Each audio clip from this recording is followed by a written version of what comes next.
ये केजरीवाल चुनाव में हार को जान गए हैं और इसलिए इतनी हल्की और ओछी राजनीति कर रहे। केजरीवाल जी, यहां लाखों करोड़ों लोग रह रहे हैं, आप क्या कह रहे हो? भारतीय जनता पार्टी अपनी ही दिल्ली को जहर देगी?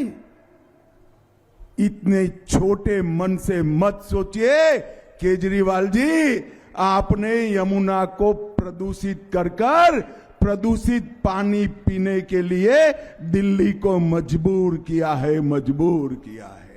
और आपने पानी के शुद्धिकरण के सारे पैसे, रोड की सफाई के सारे पैसे, जल बोर्ड के स्वच्छ पानी देने के सारे पैसे आपने आप पार्टी के भ्रष्टाचार को भेंट कर दिया। और इसलिए अब जनता पूछ रही है, तब आप बहाने बना रहे हो। मैं आपको बताकर जाता हूं, भाइयों बहनों, रोहिणी वालों, मोदी जी के हाथ मजबूत करो, डबल इंजन की सरकार बनाओ। हम कोई बहाना नहीं बताएंगे और ये दिल्ली को देश में नंबर 1 राज्य बनाएंगे, नंबर 1 राज्य। भाइयों बहनों, ये आप पार्टी का मतलब है झूठ, फरेब और धोखा। उन्होंने कहा था रिहायशी इलाकों में हम शराब की दुकान बंद करेंगे। शराब की दुकानें बंद हुई क्या? जोर से बोलो भाई, हुई है? अरे केजरीवाल जी, रिहायशी इलाके छोड़िए, आपने तो स्कूल और मंदिर के पास भी शराब की दुकानें खोलने का काम किया।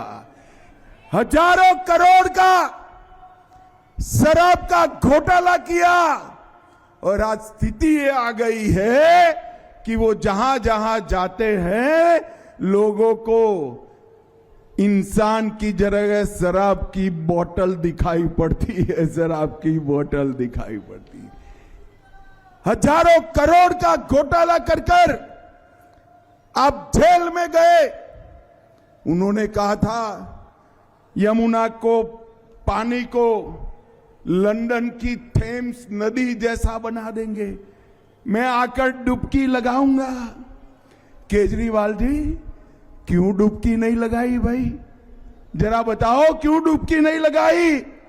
इन्होंने कहा था अस्पताल के कमरे 2 गुना करेंगे। अरे कमरा एक भी नहीं बढ़ा। आपने दिल्ली वालों का 5 लाख तक का फ्री इलाज भी जो मोदी जी देते हैं वो रोकने का काम किया। रोहिणी वालों, आप सरकार बना दो, पहली कैबिनेट में दिल्ली वालों के 10 लाख तक का ऑपरेशन समेत इलाज मुफ्त करने का काम।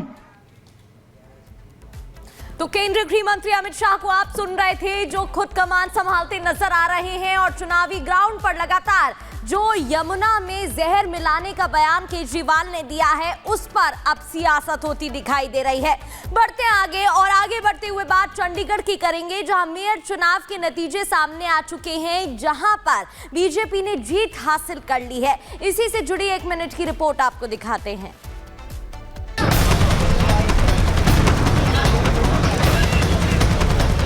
चंडीगढ़ मेयर के चुनाव के नतीजे आ गए हैं।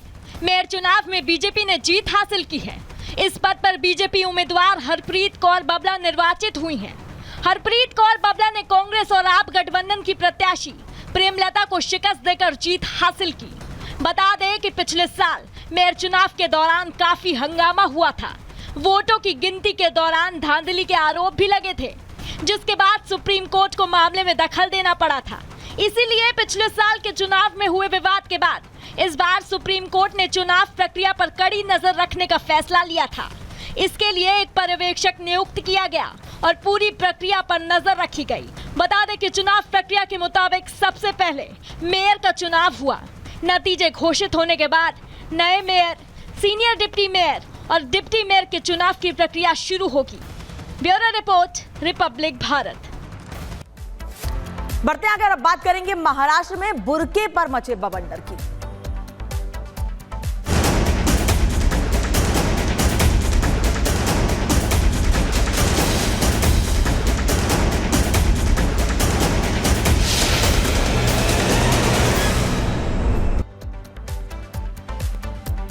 महाराष्ट्र बीजेपी के फायर ब्रांच मंत्री नितेश राणे ने अब बोर्ड परीक्षा में बुर्का पहनने पर रोक लगाने की मांग की है, जिस पर विपक्ष को मिर्ची लग रही है और वो बुर्के के बचाव में घूंघट तक की दलील दे रहे हैं। रिपोर्ट देखिए।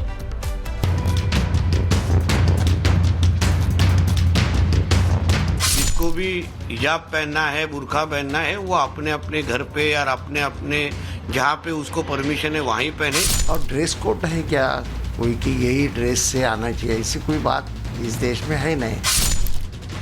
बुर्का बैन को लेकर देश के अंदर कई बार बहस छिड़ चुकी है और एक बार फिर ये बहस गर्म हो चुकी है। बहस के गर्म होने का स्रोत रहा है महाराष्ट्र और इसको छेड़ा है बीजेपी के फायर ब्रांड नेता और महाराष्ट्र के मंत्री नितेश राणे ने। बुर्का पहन के अगर इनको परीक्षा देनी ही है तो चले जाए पाकिस्तान और बांग्लादेश में, हमको कोई प्रॉब्लम नहीं। नितेश राणे अपने तीखे बयानों से विवादों में रहते हैं और इस बार उनके इस बयान से एक नया विवाद खड़ा हो गया है। बुर्के पर उन्होंने जो बयान दिया है उससे महाराष्ट्र ही नहीं समूचे देश में यह विवाद गर्मा सकता है। राणे ने यह मुद्दा बोर्ड एग्जाम के बहाने उठाया। हम कोई भी तुष्टीकरण की राजनीति सहन करेंगे नहीं और करने देंगे भी नहीं। जो रूल अन्य हिंदू धर्म के हमारे छात्रों को लगता है वही नियम या रूल ये मुस्लिम धर्म के भी छात्रों को लगना चाहिए। जिसको भी हिजाब पहनना है, बुर्का पहनना है, वो अपने अपने घर पे या अपने अपने जहाँ पे उसको परमिशन है वहीं पहने। जिधर एग्जाम देने का वक्त आया, जब छात्र बन के वहाँ आए। नितेश राणे ने परीक्षा में गड़बड़ी का हवाला देते हुए शिक्षा मंत्री को पत्र लिखकर परीक्षा के दौरान बुर्का बैन करने की मांग कर दी। हिजाब या बुर्का डालने के बहुत सारे धोखे इसके पहले भी नजर के सामने आए हैं, जहां लॉ एंड ऑर्डर का भी विषय सामने आया है। उसके साथ कॉपी के भी बहुत सारे इंसिडेंसेस आए हैं जहां बुर्का पहन के लोगों ने कॉपी किया है। तो ये सारी की सारी चीजें हमारे महाराष्ट्र में होनी नहीं चाहिए। इसलिए मैंने कंसर्न मिनिस्टर को पत्र लिख के उनको कहा है कि कोई भी इस तरीके का अगर डिसीजन हो तो रद्द कर दे। राणे यही नहीं रुके, उन्होंने बुर्के की वकालत करने वालों को ज्ञान देते हुए पड़ोसी मुल्क का रुख करने तक की सलाह दे डाली। हिंदू छात्रों के लिए अलग नियम और मुस्लिम छात्रों के लिए अलग नियम, ऐसा किधर कुछ लिखा है क्या? और यहाँ हमारे देश में डॉक्टर बाबा साहब अम्बेडकर जी का संविधान लागू, यहाँ कोई शरिया कायदा लागू नहीं है। तो इनको कुछ बुर्का पहन के अगर इनको परीक्षा देनी ही है तो चले जाए पाकिस्तान और बांग्लादेश में, हमको कोई प्रॉब्लम नहीं। राणे ने बुर्के पर सवाल उठाया तो उधर विपक्षी खेमे में बवाल मच गया। राजनीति को गर्म होने में देर नहीं लगी। वो कहाँ न कहाँ ज्ञान अपना बढ़ा रही है तो उसको मत रोको। ये इस तरह से करना बिल्कुल गलत होगा, ऐसा मेरा कहना है। ऐसा है कि बुर्का क्या कुछ औरतें हिंदुओं में घूंघट लेते हैं, तो ऐसा उनकी हर प्रथा है, प्रथा के मुताबिक मजहब के मुताबिक लोग करते हैं। होड़ लगी है कि कितना जहर उगल सकूं, कितनी दुर्भावना फैला सकूं। अब महाराष्ट्र में बीड़ा उठा लिया नितेश राणे जी ने। आए दिन केवल कैसे लोगों के बीच में जाकर उपद्रव फैलाया जाए, कैसी गलत बयानबाजी की जाए, इसके लिए इनको मंत्री बनाया गया है। अरे आप मंत्री बने हैं समरसता की बात करने के लिए, सबका साथ सबका विकास करने के लिए, लेकिन दुख होता है कि समानता कहीं पीछे छूट गई। पूरे देश समेत महाराष्ट्र में 10वीं और 12वीं के बोर्ड एग्जाम है। परीक्षा में कोई गड़बड़ी या नकल ना हो, इसलिए सूबे के मंत्री ने बुर्का बैन की मांग उठाई है। राणे के इस बयान पर बवाल मच गया है। ये कोई पहली बार नहीं है जब बुर्का बैन की मांग उठी हो। समय समय पर इस पर प्रतिबंध की मांग उठ चुकी है, लेकिन सरकारों का रुख हमेशा एक जैसा रहा है। अब ऐसे में महाराष्ट्र का शिक्षा विभाग नितेश की मांग पर फैसला लेता है या फिर यह मुद्दा एक बार फिर ठंडे बस्ते में चला जाएगा। Bureau report, Republic Bharat.